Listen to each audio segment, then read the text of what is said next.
Jewelleries లో gratitude sale March 8 నుంచి 11 వరకు ఫ్లాట్ 50% ఆఫ్ ఆన్ విఏ. నమస్తే రమగారు. నమస్తే జయ. రమగారు, సంకటహర చతుర్థి దీని యొక్క విశిష్టత, ఆ రోజు అసలు మనము ఆచరించాల్సిన విధి విధానాలు, ప్రత్యేకమైన పూజలు అందరూ చేసుకోవచ్చా, ఏంటి రమగారు అసలు? ప్రతిసారి మాట్లాడదాం జయ. మనం ప్రతి సంవత్సరం వినాయక చవితి అప్పుడు ఇది చెప్తూ ఉంటాం. సంకటహర చతుర్థి అంటే నెలకి 2 చవితులు వస్తాయి. మనం ఎట్లా వెళ్తాం, మన కాలం ఎలా నడుస్తుంది, మంది డేట్ల ప్రకారం పోతుంది. అవును, 1, 2, 3, 4 నుంచి 30 దాకా లేదా 31 దాకా, కొండవచ్చో 27, 28 దాకానే. అంతే అంతే. అయితే మన హిందూ దీని ప్రకారం, భారతీయ పాత విధానం ప్రకారం చాంద్రమానం నడుస్తుంది. ఈ చాంద్రమానం అంటే చంద్రుడి యొక్క కదలికలతో మన డే మారుతుందన్నమాట. తిథులు అంటాం వాటిని మనం. 28 ఇవి ఎట్లా పోతాయి? 28 కాదు, పోనీ 29, 30 చేసుకుందాం దాన్ని. పాడ్యమి నుంచి మొదలు పెట్టుకుని పౌర్ణమి దాకా 15. ఓకే. అక్కడి నుంచి 16వ రోజు నుంచి మళ్ళీ పాడ్యమి నుంచి మొదలు పెట్టుకుని అమావాస్య దాకా. ఓకే. ఇట్లా మన తిథులు నడుస్తూ ఉంటాయి. ఇందులో ప్రతి నెల 2 పాడ్యములు రావాలి, 2 విధియలు, 2 తదియలు, 2 చవితులు, 2 పంచములు, 2 షష్ఠులు, 2 సప్తములు, అన్ని 2 రావాలి. 2 రానివి ఏమిటి? ఒకటి పౌర్ణమి, రెండోది అమావాస్య. అవి మాత్రం సింగిల్ డేట్స్. చతుర్దశులు, త్రయోదశులు, దశములు, ఏకాదశులు అన్ని 2 రావాల్సింది. ఏకాదశి నియమం మనకి సాధారణంగా ఉంటుంది. ఎట్లా? శుక్ల ఏకాదశి, బహుళ ఏకాదశి. ఏకాదశి నాడు ఉపవాసం ఉండటం, ద్వాదశి నాడు ద్వాదశ పారణ చేయటం మన తాలూకు హిందూ సంప్రదాయం. అలాగే హిందూ సంప్రదాయం ప్రకారం నెలలో వచ్చే 2 చవితులని మనం వినాయక ఆరాధన చేయవచ్చు. ఓకే. ఈ చవితి ఆరాధన మనం ప్రత్యేకంగా ఎప్పుడు చేస్తాము? వినాయక చవితి చేసుకుంటాం. ఒక శుక్ల చవితి సంవత్సరంలో ఒక్కసారి, వినాయక శుద్ధ చవితి నాడు, అది మన భాద్రపద శుద్ధ చవితి నాడు వినాయక వ్రతకల్పం చేసుకుంటాం. వినాయకుడి పుట్టినరోజని, ఆ రోజునే ఆయనకి గణాధిపత్యం లభించిందని, వాళ్ళు ఆయన్ని పూజిస్తే అన్ని విఘ్నాలు తొలగిపోతాయని గణాధ్యక్షుడని ఆయన్ని కొలుచుకుంటాం. అలాగే ప్రతి నెలా వచ్చేటువంటి కృష్ణ చవితి నాడు, బహుళ చవితి నాడు వినాయక ఆరాధన చేస్తే సమస్త విఘ్నాలు తొలగిపోతాయి అనేది ఒక ప్రత్యేకమైన నియమంగా చెప్తారు. ఓకే. ఈ నియమాన్ని మనకంటే ఎక్కువగా తమిళులు పాటించేవారు. వాళ్ళు ఎక్కువ పాటిస్తారు. మనకి జాతకంలో కేతు ప్రభావం ఎక్కువగా ఉన్నా, ఏ పనైనా మొదలుపెట్టి ఎప్పటికీ అవ్వకపోతున్నా, పిల్లలు చదువుల్లో వెనకపడుతున్నారనిపించిన, దీనికి మన ఇంట్లో ఉండాలి వ్రతము నియమము ఏం లేదు. పెద్దవాళ్ళు చెప్పిందే చెయ్యాలి, మన ఇంట్లో లేకపోతే చేయకూడదు, అలాంటిది ఉండదు. సార్వజనీయమైన వ్యవహారం, ఎవరైనా చేసుకోవచ్చు. మనమే ప్రాబ్లమ్స్లో ఇరుక్కుంటున్నాం. ఏ పనైనా మొదలు పెడితే అవటం లేదు, అన్ని అడ్డంకులే దానికి. ఓకే. వ్యాపారాలకి, చదువులకి, ఇంట్లో ఏదైనా వస్తువులు తరచుగా పాడైపోవటం, ఇది కూడా జ్ఞాపకం పెట్టుకోండి.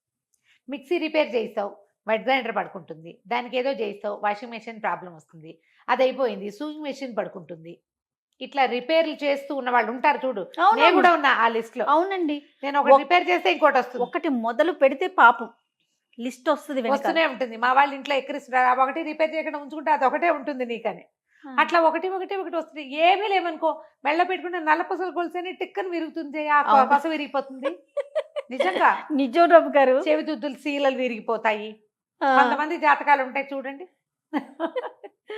ఒక వరుసగా వస్తాయి, ఆగితే మళ్ళీ ఆగిపోతాయి. 2 సార్లు 2 బంగారపు వస్తువులు అయినాయి. ఓ వారం ఏమో ఒక 15 రోజుల్లో ఒక మొదటి ఫోర్ట్ నైట్ లో చెవిదుద్దు సీల బిళ్ళ విరిగి చేతిలోకి వచ్చింది, పొల్లేమో ఆ గొట్టంలో ఉండిపోయింది. ఇదేమిట్రా ఇలా అయింది, దీన్ని చేయించాలి అనుకుంటున్నా. సరిగ్గా 15 days తిరగగానే చిన్న గొలుసు ఒకటి పెట్టుకుంటాను నేను, హుక్ దగ్గర విరిగింది. దాన్ని రిపేర్ చేయించా, చెవిది ఈ గొలుసు విరిగింది. గొలుసు ఇంకా రిపేర్ చేయించలేదు, ఉంచారు. మళ్ళీ ఇంకోటి వస్తుందని. నెక్లెస్లు అవి లింకులు ఊడిపోతే ఏం చేస్తాను, అలా అనిపిస్తుంది నాకు. ఇలాంటి వాళ్ళు వీళ్ళందరూ సంకటహర చతుర్థి చేసుకోవచ్చు.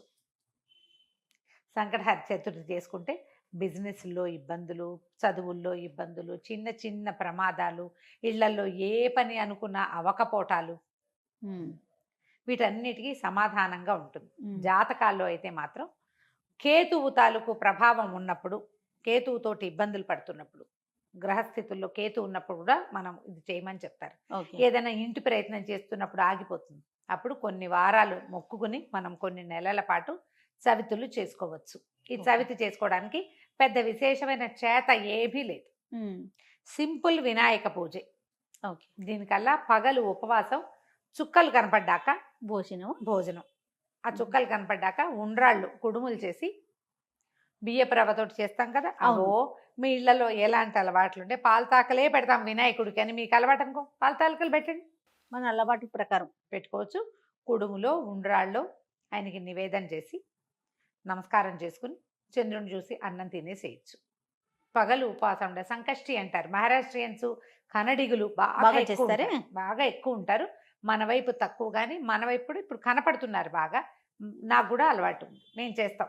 అంటే కమ్యూనిటీ వైజ్ గా చేస్తారా రమ్మగారు? అలా ఏం ఉండదమ్మా, అలా ఏం ఎవరైనా ఇది ఓ పెద్ద పూజ హడావిడి ఏం లేదు కదా, అది ఏకాదశిలానే, ఏకాదశి లాగానే. కాకపోతే మనం వినాయకుడికి కొలుస్తాం. ఇది సంకటహార చతుర్థి. మనకి కష్టాలు ఇబ్బందులు ఉన్నప్పుడు రుణ విమోచన గణపతి స్తోత్రం అని ఒక ప్రత్యేక స్తోత్రం ఉంది. ప్రణమ్య శిరసాదేవం గౌరీపుత్రం వినాయకం ఇలా స్టార్ట్ అవుతుంది. ఆ స్తోత్రం చదువుకోవచ్చు. అబ్బే అవేవి రావండి, సుముఖశ్రీగదంత్య కపిలో గజకర్ణికః మనకు వచ్చు కదా, అంతే. ద్వాదశ నామాలు అవి చదువుకోండి. వినాయకుడికి కొంచెం గరిక వాకిట్లో ఎక్కడైనా పెరళ్లలో ఉన్న బాల్కనీ కుండీల్లో ఉంటే గరికని పెక్కకుండా ఉంచుతా నేను.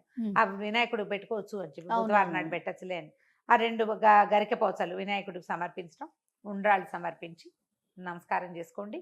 ఇది చాలా మంచిది. మరి పసుపుతోటి వినాయకుడిని చెయ్యాలి అదేదో సిద్ధాంతంగా చెయ్యొద్దమ్మా, ఎంత సింపుల్గా అయినా చేసుకోవచ్చు. సాయంకాలం సమీపంలో ఉన్న ఏ దేవాలయంలోనే గణపతి చతుర్థులు చేస్తారు. అన్ని చోట్ల వినాయక ప్రతిష్ట ఉన్న ప్రతి చోట సంకటహార చతుర్థి పూజ చేస్తారు. వెళ్ళి గుళ్ళో పూజ చేయించుకోండి, హాయిగా ఇంటికి వచ్చి భోజనం చేయండి, అంతే. కుడుములు ఏమైనా ఉండి మీ గుళ్ళో వాళ్ళు ఒప్పుకుంటే, ఆ దేవాలయం పద్ధతిని బట్టి కదా, ఒప్పుకుంటే మీరే కుడుములు తీసుకెళ్ళి స్వామివారికి అక్కడ నివేదన చేసి అందరికీ ప్రసాదం పంచిపెట్టండి. వినాయకుడికి వచ్చిన బెల్లం ముక్క నివేదన పెట్టడం ఒక అలవాటుగా చేసుకోండి. మనకి ఇలాంటి సమస్యలు ఉంటే కనుక తప్పకుండా కొంచెం బెల్లం నివేదన పెట్టడం, వినాయకుడి కోసం ఒక దీపారాధన చేయటం, దీపం పెట్టుకోవటం, దీపం పెట్టగానే వినాయకుడికి సంబంధించిన శ్లోకం చదువుకోవటం, ఓ బెల్లం ముక్క ఖచ్చితంగా నువ్వు పళ్ళు పెట్టు పాలు పెట్టు అవి ఏమైనా పెట్టుకో, వినాయకుడికి బెల్లం ముక్క పెట్టాలి. ఇలా నివేదన పెడితే మనకి చాలా సమస్యలు తీరుతాయి. ఇప్పుడు నవంబర్ 1 వచ్చినట్టుంది. అవునండి, అంతేనా? అవును. ఆ ప్రతి నెల చూసుకోండి, క్యాలెండర్లో ఉంటుంది. మీరు ఈజీ మెథడ్ ఏంటి, క్యాలెండర్లో నోట్ చేసి పెట్టుకోండి. ఇందులో మళ్ళీ ఒక స్పెషల్ ఉంది. మంగళవారాలు గనక ఈ చతుర్థి వస్తే చాలా విశేషం. అంగారక చతుర్థి అంటారు దాన్ని. అది చాలా విశేషమైంది. అది ఎక్కువ సమస్యలు తీరుస్తుంది, ఇంకా ప్రాబ్లమ్స్ తీరుస్తుంది. దీనివల్ల బ్రహ్మాండం బద్దలైపోయి వారికి ఏదో వస్తుందని కాదు, కొన్ని జాతకపరమైన సమస్యలు తీరుతాయి. ఏ పనులు కానప్పుడు మనకు ఒక శాంతిగా ఉంటుంది. చికాకు తగ్గినా చాలు కదా అమ్మగారు, ఏదో వచ్చి మీద పడక్కర్లేదు. జస్ట్ మనకు ఉన్న ఆ చికాకు, ఆ బాధ, మనసు శాంతిగా ఉంటే అదే చాలు. అంతకంటే ఆటోమేటిక్ గా సమస్యలు పరిష్కారం అవుతాయి. అవును, అలా చేసుకోవచ్చు. మంగళవారం చతుర్థి వచ్చిందనుకో ఇంకా కంఫర్టబుల్ గా ఉంటుంది. ఒక 40 చేయొచ్చు, ఇవి 40 చేయొచ్చు, 21 చేయొచ్చు, 5 నేను 7 లెక్క పెట్టుకుని కూడా చేస్తా. ప్రతి నెల సంకటహర చతుర్థి నాడు పొద్దున్నే మా అక్కయ్య నేను ఒకళ్ళు గుర్తు చేసుకుంటాం ఇవాళ చతుర్థి అని.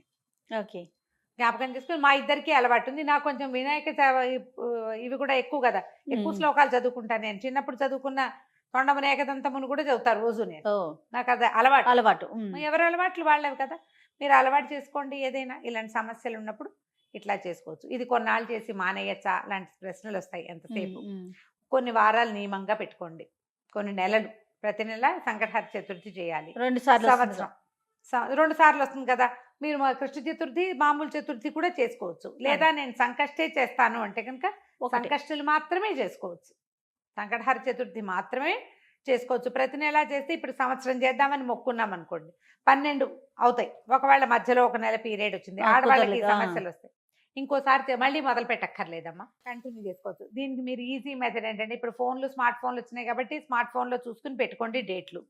నేనైతే క్యాలెండర్లో రౌండ్ ఆఫ్ చేసి పెట్టుకుంటా ఇవాళ చతుర్థి అని. వాళ్ళు కూడా ఎర్ర వినాయకుడు బొమ్మ వేస్తుంటారు, అక్కడ వినాయకుడు బొమ్మ కనపడుతుంది, టీటీడీ వాళ్ళ దాంట్లో కనిపిస్తూ ఉంటుంది.